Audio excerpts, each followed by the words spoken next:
में बुद्धि सिद्धि दमनासुर को आहत कर दैत्य सेना का संहार कर देती है। आहत दमनासुर को पुनः सेना से सुसज्जित कर शुक्राचार्य से राजा वृषभसेन पर आक्रमण करने का परामर्श देते हैं।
नारद का प्रणाम स्वीकार करें।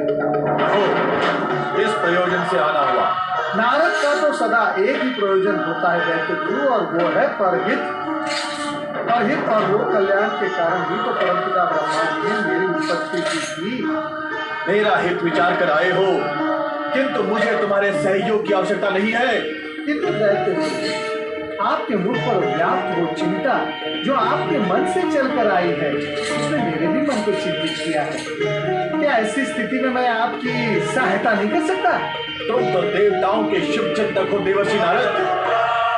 तुम्हारी कुटिलता में भली बात जानता हूं। तुम्हारी मुस्कान की ओट में छिपी छल कपट और घातक भावना को भी देख सकता हूं मैं। तुम तो देवताओं के शुभ चिंतक, दैत्य गुरु की तुम क्या सहायता करो? चले जाओ यहाँ से। किंतु दैत्य गुरु क्या तुम मेरे क्रोध की अग्नि को और अधिक प्रज्वलित करने आए हो? क्या दानवों के अंत से देवताओं की आत्मा को संतोष नहीं मिला जो तुम्हें भेजा है हमें पीड़ित करने के लिए? क्या देवता अपने को अजय समझ बैठे हैं जो तुम्हें भेजा है पराजित दानवों के गुरु का उपहास करने के लिए? नहीं दैत्य गुरु, नहीं। भ्रम हुआ है आपको। आपका क्रोध सूखे पत्ते की भांति अग्नि को पकड़ने में विलंब नहीं करता है। धैर्य को शीघ्र खो बैठते हैं आप। अगर रोष प्रकट करने की धुन में आप दूसरों की सद्भावनापूर्ण बातें सुनने के पक्ष में नहीं होते। नारायण नारायण, इससे आश्चर्य नहीं दुख होता है दैत्य। तुम जिधर से आए हो अब विलंब उधर लौट जाओ, अन्यथा अनर्थ हो जाएगा। और सुनो, यहाँ आकर अपनी अशुभ छाया से आश्रम का वातावरण दूषित न किया करो। दूषित? नारायण नारायण, दूषित तो तब होगा ना जब दूषित होने से पूर्व वो स्वच्छ हो। जहाँ का वातावरण पहले से ही दूषित हो, उसे और अधिक दूषित कैसे और कौन करेगा? क्या कहा तुमने? हमारे आश्रम का वातावरण दूषित है? और नहीं तो क्या शुद्ध और स्वच्छ है। जहाँ सदा क्रोध का धुआं उठता हो, वहाँ का वातावरण शुद्ध कैसे रहेगा? जहाँ देवताओं की सदा शयता का विरोध हो और दानवों के उत्थान का विचार होता हो, वहाँ का वातावरण स्वच्छ कैसे रहेगा दैत्य गुरु? जो है ही नहीं उसके होने का दम भरना और जो है उसका अस्वीकार करना, क्या ये कुटिल और दुष्प्रवृत्ति पतन के कारणों की उत्पत्ति नहीं करती? आज तुम आवश्यकता से अधिक बोल रहे हो सकता है आवश्यक होने पर मुझे आवश्यकता से अधिक बोलना पड़ा हो, किंतु जो कुछ बोला है सत्य बोला है। और आप ये भी सुन ले दैत्य गुरु शुक्राचार्य कि नारद जहाँ भी जाता है वहाँ शुभ विचार और परोपकार का संदेश लेकर ही जाता है। इसलिए मैं और मेरी परछाई अशुद्ध हो ही नहीं सकते, ना ही मेरे द्वारा वातावरण अशुद्ध हो सकता है।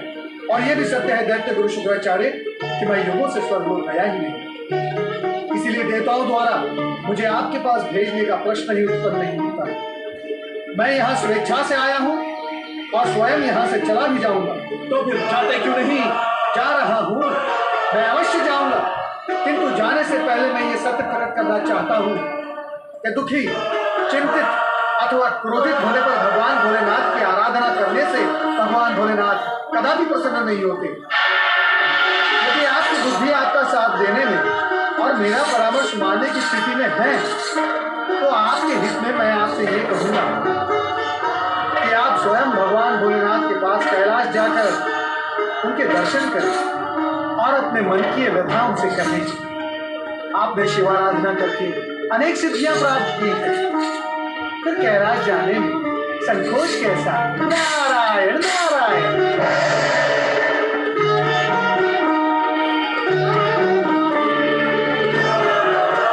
नारद ने ठीक है, मुझे निसंकोच भगवान शिव की शरण में जाना चाहिए।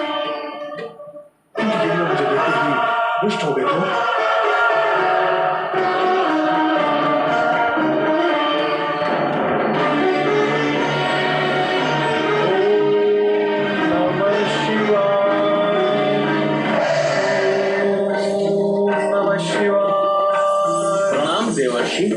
कल्याण हो।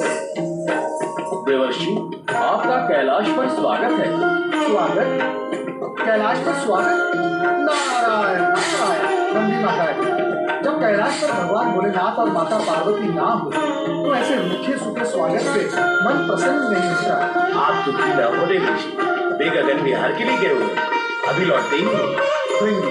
यदि मुझे ज्ञात होता कि भगवान भोलेनाथ और माता पार्वती गगन विहार के लिए गए हुए हैं तो मैं उनके दर्शन गगन में ही कर लेता।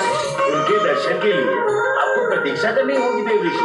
नहीं बेटी, मैं प्रतीक्षा करने की अपेक्षा मैं उन्हें गगन में ही ढूंढूंगा। मेरे लिए उनसे अविलंब मिलना अति आवश्यक है। नारायण नारायण।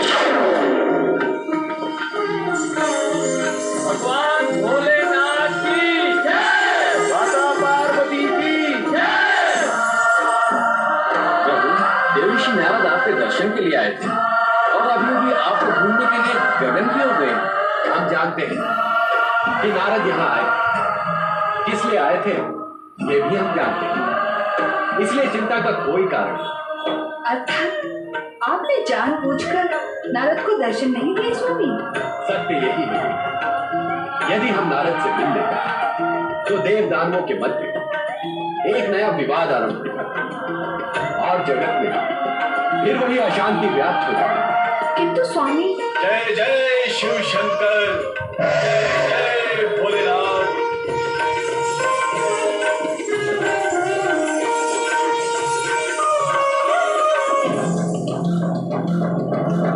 मेरे अपराध को क्षमा करें विश्वेश्वर, मैं यहाँ आपसे कुछ निवेदन करने के लिए उपस्थित हूँ। अपने इस भक्त पर दया दृष्टि रखी। दया दृष्टि तुम पर? तुम हमसे दानवों के उत्थान का आश्वासन मांगते हो। वो असुर जिनके निर्बल होने से सर्वत्र शांति छाई हुई, उस शांति को भंग करके देव दानव के मध्य संघर्ष का नया सूत्रपात करना चाहते हो। दानवों के उत्थान से संघर्ष कैसे होगा देवेश्वर? अब शुक्राचार्य जैसे ज्ञानी के समक्ष यह भी स्पष्ट करना पड़ेगा कि दानवों के उत्थान से परिणाम क्या होगा। दुष्वृत्ति से पूर्ण, अहंकारी, कामी, क्रोधी का यदि उत्थान हो गया तो क्या वो शांत बैठा रहेगा? नहीं, ना तो वो स्वयं शांत रहेगा और ना ही अन्य प्राणियों को शांत रहने देगा। मद और अहंकार में आकर वो अपनी शक्ति का दुरुपयोग करने से कभी चूकेगा और उसकी एक चूक बीज बनकर अशांति की खेती खड़ी करती। कहो दैत्य, क्या तुम चाहोगे कि जगत में अशांति रहे? अशांति तो कोई नहीं चाहता। चाहते हैं, दैत्य सदा अशांति चाहते हैं और जो अशांति चाहते हैं उनका उत्थान न होने में ही जगत का कल्याण। जे तहरा खातिर बाम